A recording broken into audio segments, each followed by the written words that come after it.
for joining us. And unfortunately, we must begin again with President Trump. Two words that continue to sound unnatural together, like walrus porn or Tilda Swinton. Now, on Tuesday, Trump visited the Museum of African American History and Culture, promising to unite a divided country. And if you didn't hear about that, it's probably because it happened on the very same day he did this. The Trump administration this morning laying out plans to aggressively crack down on illegal immigration, potentially sparking a steep increase in deportations and stoking fears among immigrant communities.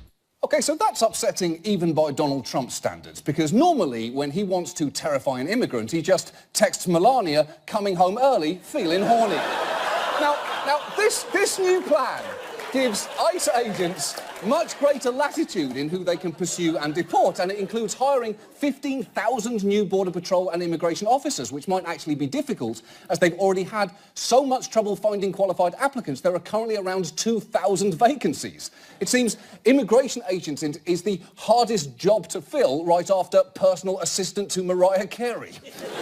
I want a limo for my dog and mirrors that make me look like it's 1997. Go get me there!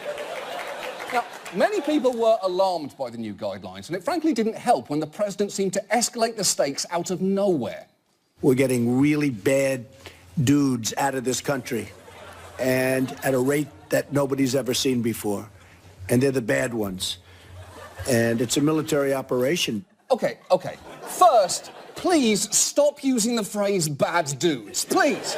I understand that you're trying to wean yourself off bad hombres, but it still feels like a lateral move. But more importantly, what was that you said about a military operation? That is a casual way to mention that you've deployed the armed forces. And luckily for everyone, Emmy-winning actress Melissa McCarthy was on hand to set the record straight with the world's least convincing explanation. The president was using that as an adjective. It's happening with precision. OK, Mel, but presidents really need to be precise with language. When you're the commander-in-chief, the term military operation has consequences. It's not just a meaningless word you can throw around like consultant or superfood. But please don't think that Trump just went after immigrants this week, because he targeted children too. Schools and students are facing uncertainty today after the Trump administration withdrew federal guidance on transgender bathroom use in public schools.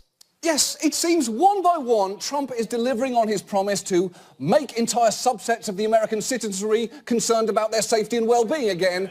Hashtag Masota Cat Soba.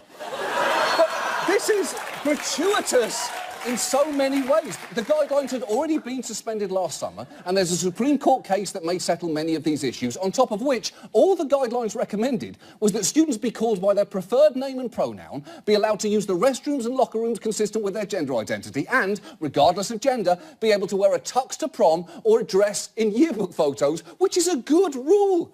If the government wants to address an actual problem with yearbooks, maybe ban quotes by Dave Matthews. Oh, really, Dylan? You've got so much to say. Evidence is stacking up to the contrary.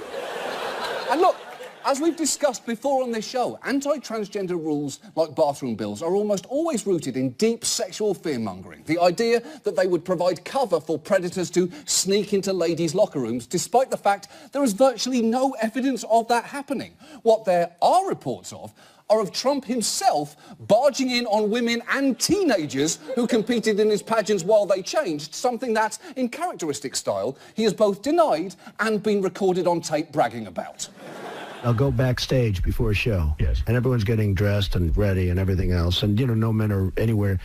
And I'm allowed to go in because I'm the owner of the pageant, and therefore I'm inspecting it. They're standing there with no clothes. Is everybody okay? And you see these incredible-looking women. And so I sort of get away with things like that.